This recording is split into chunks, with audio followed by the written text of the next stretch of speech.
Hello,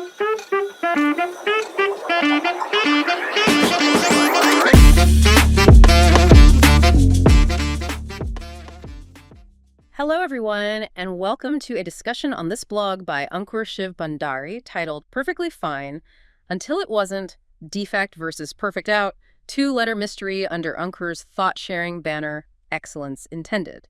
We are ASB and Version, your guides for this deep dive. And today, we're digging into a really fascinating insight from Ankur Shiv Bhandari.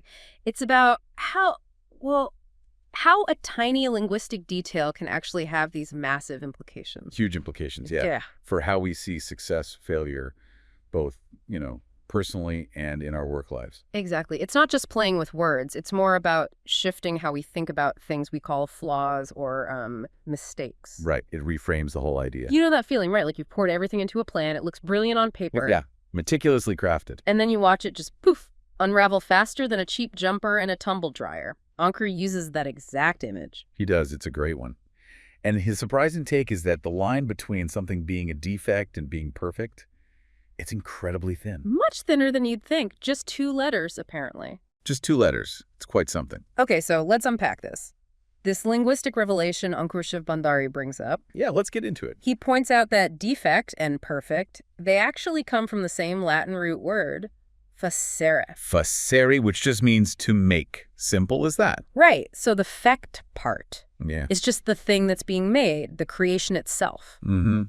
But here's where it gets interesting and kind of funny, too, as Ankur highlights. Go on.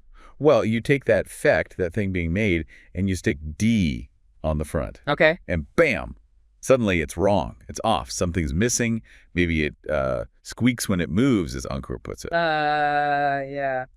Definitely not what you wanted. Not at all. But then swap out D for per, and now it's complete. It works like a charm. Might even sparkle a bit. It's amazing. The difference, like Ankur Shiv Bhandari says, is literally just 2 letters, D versus per. But the outcome, completely different worlds. It changes our entire perception of the thing. It really makes you stop and think about how much power those tiny prefixes hold, doesn't it? Absolutely. And Ankur makes it even clearer with this really memorable analogy he uses. Oh, the wand analogy. Yes. That one's brilliant. Right. He says it's like giving Voldemort and Harry Potter the exact same wand and asking them both to build a team. Huh. Okay, yeah. That paints a picture. It really does. Yeah. Because, as Ankur explains, what happens? Harry. Well, he gets loyal friends, maybe a bit of chaos along the way. Definitely some chaos. But, eventual success, teamwork, all that good stuff. Voldemort. He ends up with a snake, some very questionable leadership choices. Understatement of the year. And, well, no nose. It's comical, but it makes the point so well. Same tool, same starting point. Exactly. But the intent, the approach, that underlying per versus D mindset, that completely shapes the outcome. It's not about the wand, Ankur's saying. It's about the wizard using it. Right. And this is where Ankur really connects it back to us, doesn't he? To our lives, our jobs. Yes. This is the core of it, I think. He observes how often we have the strategy, we have the plan, it's signed off, everyone agrees. Looks perfect on paper. Looks perfect. But then, somewhere between knowing what needs to be done and actually doing it, things just, they go sideways. The infamous gap. Precisely. Ankur Shiv Bhandari calls it the infamous knowing-doing gap. That space where, as he puts it, ideas go in shiny and come out slightly disappointing. We've all seen that happen, maybe even caused it.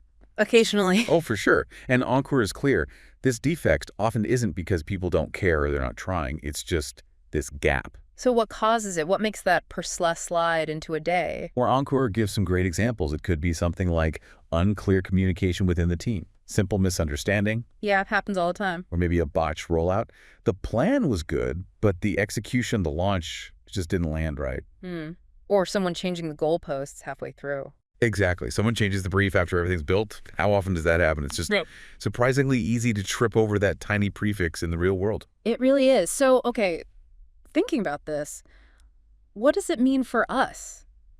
Are we just doomed to create defects if we slip up slightly? Is that the message? But that's where Ankur's perspective gets really powerful, I think. He flips it. How so? Instead of seeing a defect as, the end of a line, a failure, a disqualification, Yeah. he suggests it's actually the start. the beginning of something. The starting point. Interesting. So not an end state, but a prompt. Exactly. And it means perfect isn't some fixed point we have to hit perfectly the first time. Ankur describes it more like a moving target shaped by clarity, action, and growth. So perfection is more about the process, about improving. It seems so. It's about taking ownership when things aren't quite right, noticing that gap, and then, crucially, doing something about it. Yeah. Closing the gap. Learning. So that moment you notice something is off, that's actually valuable. Highly valuable. That awareness, Ankur suggests, that's the real start of the journey towards something better. It's the signal that lets you iterate, refine, grow. It changes how you look at setbacks, doesn't it? Completely. It means maybe you don't need to be so harsh on yourself or your team when something isn't quite right immediately. Okay, so this leads us right to the question Ankur leaves us with, doesn't it? The self-reflection piece. Yes. It's a powerful one to consider. He asks, what if every so-called defect was just a perfect excuse to begin again, this time with more purpose?